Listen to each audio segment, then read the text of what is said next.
जितने भी लोग ट्रेन में सफ़र करते हैं यानी कि जो ट्रेन कम्यूटर्स हैं उनके लिए एक राहत की खबर है। अब आपको बता दें कि इससे पहले की अगर हम बात करें, कोविड के टाइम की बात करें, तो रेलवे, नॉर्दर्न रेलवे की तरफ से प्राइसेस को हाई किया गया था और तब साडोरा से श्रीनगर की बात करें तो तब 35 रुपीज़ जो थे वो प्राइजेस थे। लेकिन अब इसमें हमें कमी देखने को मिल सकती है।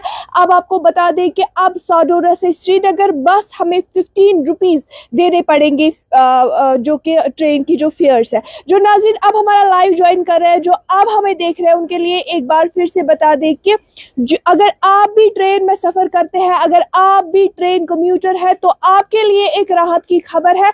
इससे पहले की बात करें, फिर से आपको बता दें, कोविड के टाइम पे हमें 35 रुपीज़ चार्जेस देने पड़ते थे, लेकिन अब अगर हम आज की बात करें तो ये बहुत बड़ा फैसला ऑफिशियल्स की तरफ से लिया गया है, जिसमें उन्होंने कहा है कि अब बस आपको साडोरा से श्रीनगर तक 15 रुपीज़ देने पड़ेंगे। और ये भी कहा है कि थोड़ा सा उनको टेक्निकल ग्लिच आ रहा है, थोड़ा सा उनको सिस्टम में प्रॉब्लम हो रही है। ये हर एक रेलवे स्टेशन पर जो है, हर एक स्टेशन पर लागू किया जाएगा। फिलहाल अपडेट इतना है, फिलहाल खबर इतनी है कि आप भी अगर ट्रेन से जम्मू जाते हैं, बारामूला जाते हैं, तो नॉर्दर्न रेलवे की तरफ से अब ये फैसला लिया गया है, अब आपको सिर्फ साडोरा से श्रीनगर तक सिर्फ और सिर्फ 15 रुपीज़ का चार्ज देना पड़ेगा। दीगर अपडेट्स के लिए आप हमारे साथ बने रहिए। तामिल इरशाद के लिए महिबा बेग।